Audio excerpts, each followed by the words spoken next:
first of all, I'm watching this film, and I kept thinking, as a dad, personally, I'm just freaked out the whole time. Keep thinking, oh my God, what if this? I mean, just the reality of it, that this kind of stuff does happen, is terrifying. How is it to actually be this character and portray this life? I don't even know how to answer that question. You know, every time you do one of these movies, you just give over to it. I mean, that's the fun of it, is I related to this guy because I think all of us struggle with at what value to put our ambitions in our life. Yeah. And this is a guy who just wants a little bit more of the warmth of the spotlight, you know? He wants to stay a little bit longer in center stage, you know, and it's so hard. And he doesn't realize that he already has everything that he needs. And so, in a way, that's the real demon that gets loose, is his own ego, as on a metaphor level. And then, of course, on the pure genre movie element of it, there actually is some demons let loose. And so that's the fun of making a good horror film. Yeah, yeah. Or at least trying to make one. Well, I think the real life horror of this, someone who's going into this kind of true life crime, living at this house, that's got to be kind of terrifying to delve into for him.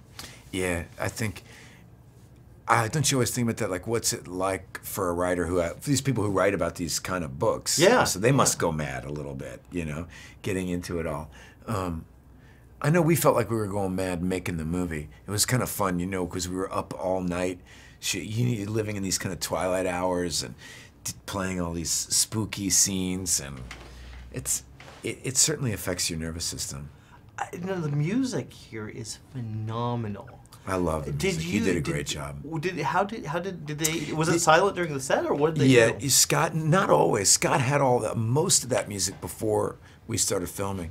This is a musician that he really knows and has a passion for, and it's this weird kind of atmospheric sound design that's awesome. Yeah. And he would play some of it as we were walking around just to get a sense of the rhythm of the shots. And for me, have you ever been interested in the true crimes? Is that something that has ever even crossed your thought pattern?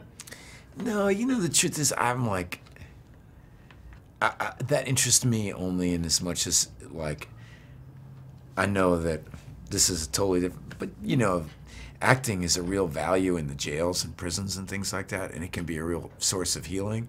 So that aspect of true crime, I've never gone down the rabbit hole about studying violence in that way and everything like that.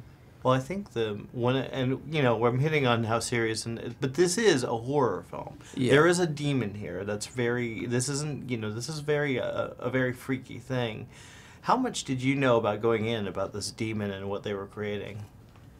I mean, that's what I think is the fun of a good ghost story. I don't want it to be solvable, really. I want it to be, I want to talk about the real thing, you know? I mean, there's something really old-fashioned at the core of what this movie is about. I mean, it's about the boogeyman, you know? It's about the darkness underneath the stairs. I mean, it's about the things you don't understand. Yeah. And they go bump in the night, you know? I mean, and so that's the fun of it. I mean, if you're going to make a scary movie, that's what I want it to be about. And they're certainly opening it up for a new world with this guy. We need a new villain. Yeah, well, we got one. We got one. Eating children's hearts and everything.